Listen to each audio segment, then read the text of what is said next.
Well, everyone, it is Sunday, and today I wanted to have a chat with you about the narrative surrounding Nintendo.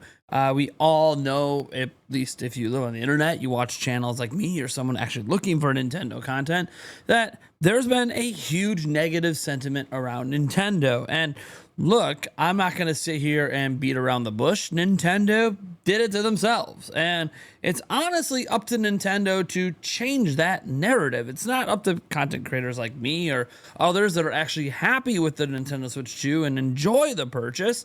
It's actually up to the company it comes from. I don't run PR for Nintendo. I am not the person to drive it to the new heights. And no, it's not like even people being negative and getting like hundreds of thousands of views on their content. It's not up to them to turn Nintendo around either and start to make positive content. No. Nintendo earned the negativity they're getting now, but Nintendo also is the one that can turn it all around. And I think there's some key things they could do to do this. Now, before we dive in, I just want to remind you that, hey, we are giving away a few copies of Age of Imprisonment. We're also giving away 5 copies of Kirby Air Riders. We have 2 separate giveaway links down in the pinned comment or description to enter for that. And for the rest of this video, well, most of the rest of the video, I think I'm going to show you guys some footage of me playing Donkey Kong Bonanza. No, it's not going to be like the greatest gameplay ever. Took kind of a long hiatus in my play sessions. But one, I got to test some new capture equipment. 2, I have this new like third-party dock right here. I don't even have it hooked up yet at the time of recording to test out as well for my recording and streaming purposes. So also, as I get through the video, it'll make more and more sense why I'm showing this particular game. So what are we really getting into? Well, I actually made a post over on X that I'm going to kind of go through a little bit and add some additional commentary. And I'll link to the post down below if it really tickles your fancy. But look, this just gets the conversation started, and we're going to stop at points throughout it to add additional commentary. So I posted over on X and I said, this might become a video. Here's the video. But I just wanted to note that it is not my job, nor the job of anyone else online, to change the narrative around Nintendo. That is Nintendo's job. That is if they overall care in the first place. Some companies don't. And I think 2 things are not going to change. Let's talk about these 2 things. It's actually 3 things, but you know, thing number 1 is pricing. Nintendo won't be lowering the price of the games or the Switch 2 or the accessories, amiibo, etc. A few reasons is, well, the yen in their home country that they have to convert all the money into is in the toilet, but also the state of the world economy. Everything else is going up in price as well in every industry, so Nintendo is likely going to have to eat that negativity around prices either way, just like everyone else is. And another thing that's probably never going to change is how litigious they are. We know a lot of negative sentiment came from that lawsuit against Palworld, and it is still coming as the lawsuit is ongoing. This isn't new. Nintendo's been involved in several lawsuits like this over the years. Most of the time, it got swept under the rug because we just didn't care. We're going to get into why people didn't care. But again, this is nothing new. They've been this way my entire life. The way they file patents and the way they sue and being against emulation and trying to take out emulators, and nothing's really changed. It hasn't gotten worse. It's just magnified in the public eye due to the general online sentiment that already exists. This is likely never changing. Just like, you know, I guess I could throw in, this is a 4th amendment, but like the policy that they could brick your system, been around since Wii. It's been here this whole time. We just didn't care. Why do we care now? Well, we'll get into that in a moment. That said, another thing that's probably never going to change is game key cards. Third parties have actually come out defending them. Third parties want them. Even with Nintendo releasing multiple size of cartridges, which there is some news to suggest that's coming, it's not going to change that people don't like game key cards, and the game key cards aren't actually going to go anywhere. And we have to talk about why this negative sentiment exists and why we're not overlooking a lot of this like we may have done so in the past. And the chief reason is how Nintendo can stop this narrative. In fact, they could turn it around. Games. It's what we're all here for, right? Like, you wouldn't be at this channel. I wouldn't be making this video. I wouldn't have this YouTube channel. You wouldn't be here if it wasn't for games. I actually enjoy the lineup thus far and what's been announced for the future of Switch 2. But obviously, there hasn't been anything on that same excitement level for the general larger audience as Breath of the Wild or Mario Odyssey. Those were launch games in 2017. Well, launch year games. Some things are arguably better. If you just want to look at the launch year lineup of Switch 1 versus Switch 2, I could argue that Age of Imprisonment looks more exciting than Fire Emblem Warriors did. So we're getting both had a Warriors game, and one looks better than the other.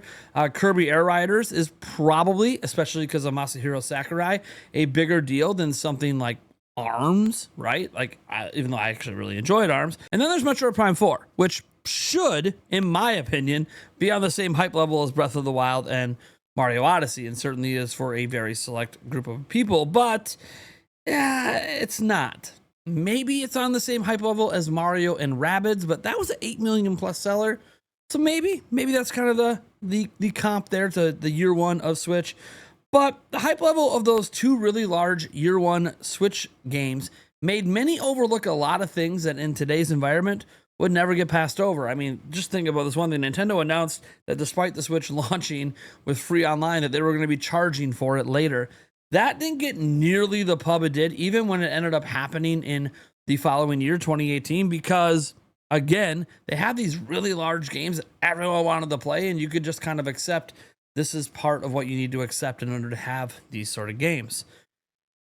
But I decided to dive into this because I wanted to know, like, just what's going on recently with the conversations around Nintendo. So I typed Nintendo into YouTube search, sorted by views, of course, because views is what people are actually watching. And then obviously to the last week. And there's a lot of shorts in there, and the shorts are all over the place. So I'm going to kind of skip over the shorts because, the shorts you could have a short get like 1 million views because you stuck a Game Boy Lego up your nose. Like, it's okay. I don't know that that's like content people are searching for. I think that's more so content people are just discovering naturally going through the Shorts app. But if we look at content that people might actually be going to youtube.com and looking up, when they type Nintendo in and actually watching or getting suggested on their homepage, we see these are the videos that are being watched, the top 10 videos being watched that are not corporate videos. What do I mean by corporate videos?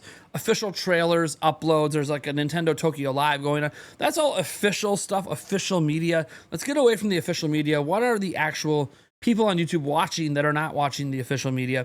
Well, first off, videos on Game Boy Lego. Of course, many people actually thought the Game Boy Lego was a fair price, and there's been lots of unboxings and build videos of it. So sure, that's been actually the #1 most watched thing this last week. Then Galaxy 1 and 2 reviews. Okay, makes sense. That is the game Nintendo released in the last week. Then a video about Nintendo lying. Then a Switch 2 DLSS analysis video. You guys know that's by Digital Foundry, I'm sure. Then another video on Switch 2 sales being bad. Then another video making fun of Nintendo fanboys. Actually kind of surprised I didn't make it into that video. Maybe I'm not like the worst of the worst fanboy out there, as some people hate me to be. Or maybe the person just didn't know who I am. I don't know. Maybe I'll be in the next one they make. Making fun of Doug Bowser retiring.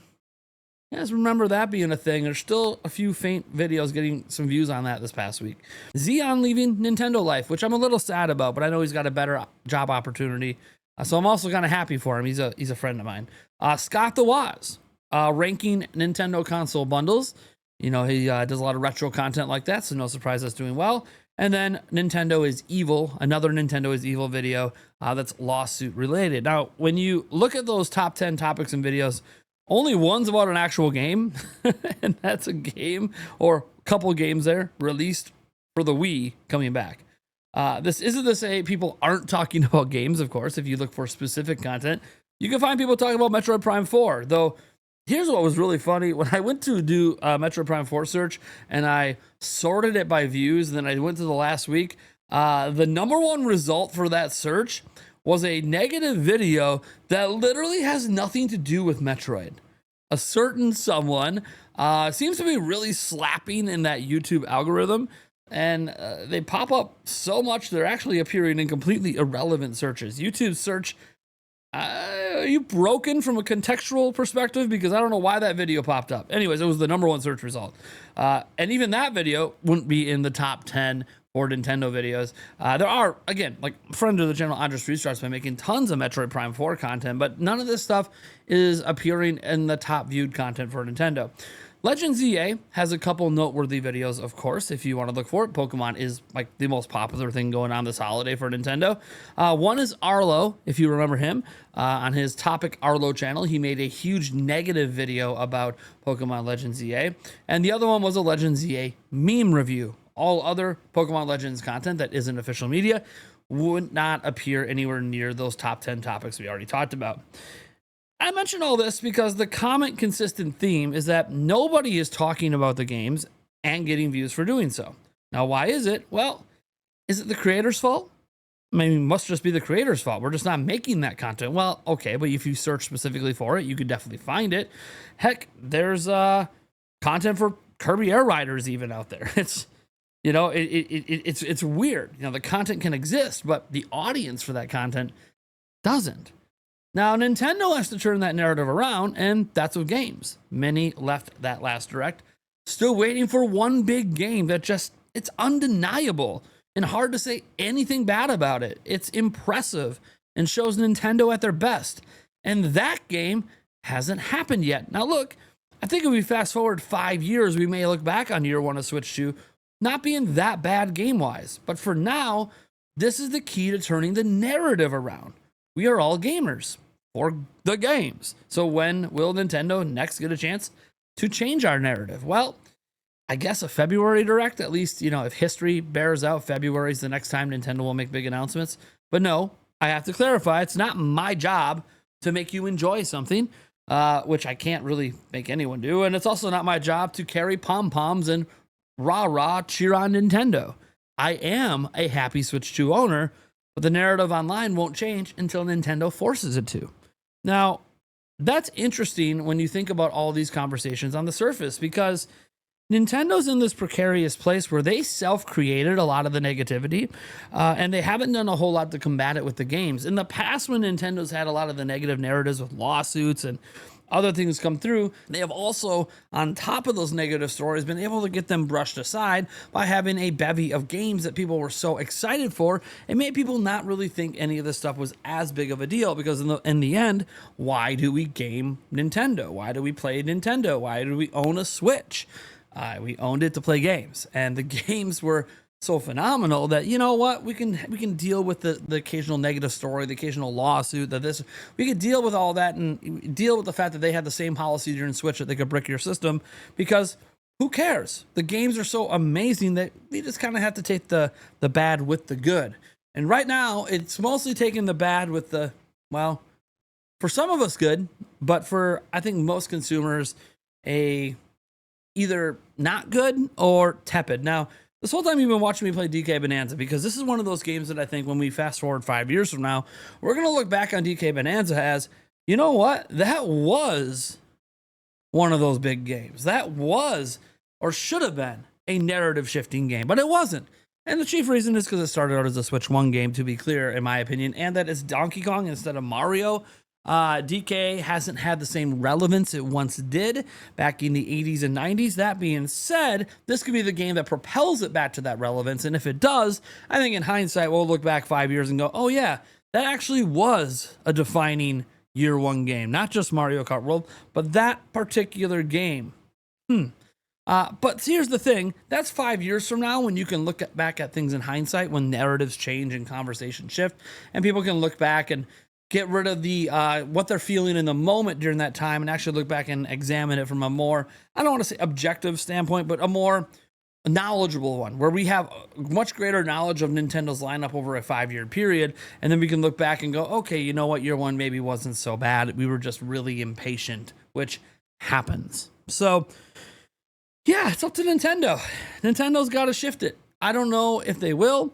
I don't know. Well, let's put it this way. I think they will shift someday. They're going to have big game announcements, but I don't want this to be like a Wii U situation where we're waiting a hell of a long time for, and by the way, it's already not a Wii U situation. I'm not talking about the sales of the Switch 2. That's obviously been doing really well. We're not talking about, obviously, them not having no games coming out. That was a huge, like, game droughts were massive. We're not really have, like, big game droughts. Even if you want to say, well, hey, from Dragon Drive, our next big exclusive is Age of Imprisonment. Okay, well, that's a drought of a few months. If you're just going to ignore all the games that are also on Switch 1 and Switch 2. However, that's not the same. Like, we had like a 9-month drought. at one point on Wii U. So that was just between games coming out from Nintendo. So yeah, this is not the same thing. That said, it is on Nintendo to get the narrative changed. It is on Nintendo to shift it, and you do it with the games. Again, some of these negative things about Nintendo, like the prices, the game key cards, and look how litigious they are, none of that's going to go away. In my opinion, some of it could even get worse. I don't know, more specifically on price points. Not saying they will, but I still have this thing in the back of my mind where Nintendo might raise the price of the system next year. I'm hoping they don't, but I never want prices to go up. I just will say that Nintendo controls the narrative. They are not going to announce their games until they're ready to be announced. And next year could be when things shift. Zelda's 40th anniversary is next year. They like to tease the new Zelda game a couple years ahead of time. I even think a tease of the new 3D Zelda game, even with it being a couple years out from next year, I think that can go a long way. Now, you still have to have something coming out sooner than that to hype people up on, whether it's a 3D Mario or an Animal Crossing or something, right? They gotta have some sort of, one of their big names needs to get announced to be really impressive, or they need to bring something back or announce a brand new IP that also could be massive and impressive. And I think that's coming. And I think, we're overlooking things like Splatoon Raiders that clearly looks like it's not coming out in the first year of the system, but rather a second half of next year game. Although we could be wrong on that front. They could go on Nintendo today and drop a release date for Splatoon Raiders if they wanted to. So, look, I'm just going to sit back and see what happens. But Nintendo is the one to blame for the narrative, and they're the only ones that can really save it. It is not my job to do so. I will continue to be critical of Nintendo as I need to be, but I'm also going to praise them when I think they deserve praise. And I also can't lie to you guys about my personal feelings on Switch 2. I said it earlier in the video, and I'll say it again. I actually am a happy Switch 2 enjoyer. I actually felt the system was worth the price day one.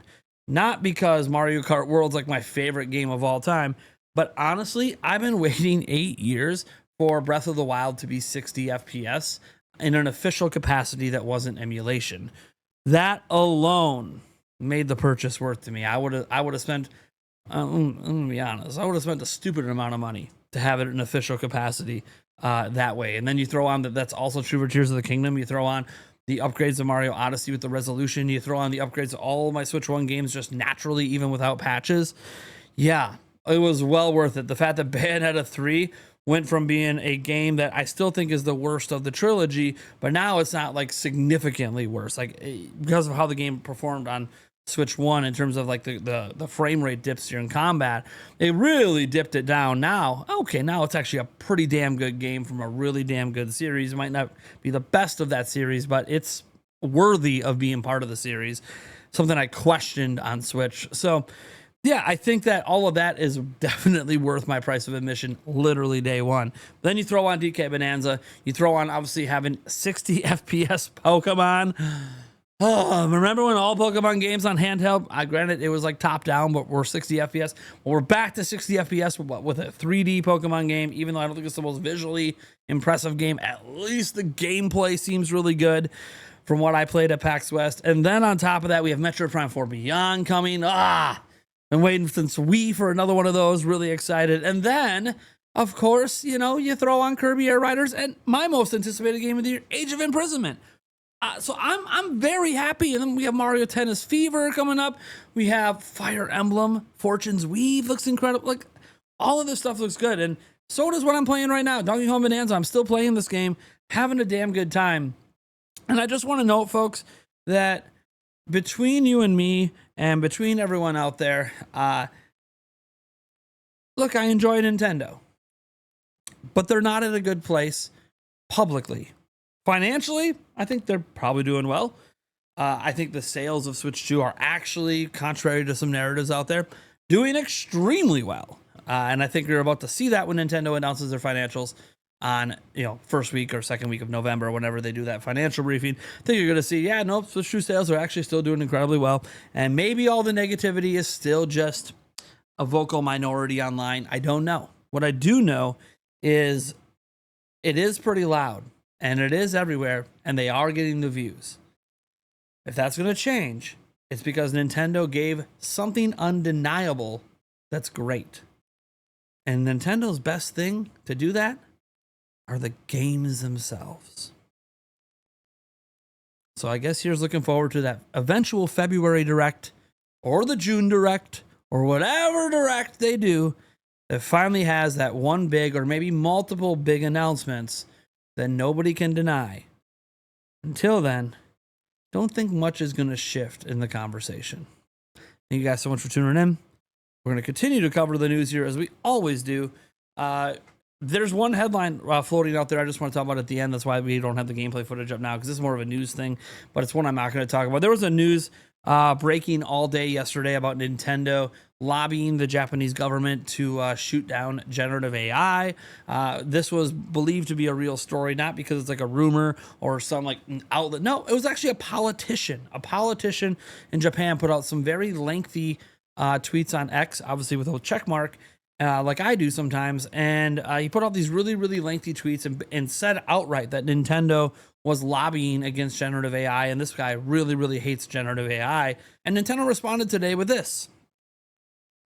Yeah, turns out they're not lobbying against AI. No, they're not denying that they lobby the government for some things. In fact, they double and triple down on they'll do anything to protect their IP. But in regards to specifically lobbying against generative AI, Nintendo denied the story, and that politician went ahead and deleted all their tweets. So I have nothing to show you. Although the internet is forever, you can find screenshots of it, but it's all in Japanese anyway. So point is that that's the news over the weekend. Is a non-story Nintendo had to deny because a politician's mad about generative AI. Don't blame the politician for being mad. Do blame them for inferring or at least implying that Nintendo was lobbying also against generative AI when Nintendo outright denied that to be the case. They might be lobbying for something or certain IP protections, but they haven't lobbied specifically against generative AI, at least according to Nintendo. That said, I'll continue to cover the news and keep you guys as up to date as I can. Whether or not there'll be another video today will be massively dependent on if, one, I have another thing I really want to talk about, and two, news happens, because that's first and foremost what this channel does, is cover news. And we can only cover news when it happens. So instead, I thought we should cover this topic, because I thought this one would be an interesting one to talk about, because I think for all of the stuff out there, we have to be honest with ourselves that Nintendo has to deliver games that can't be denied. Thank you guys for tuning in, and I'll catch you in the next video.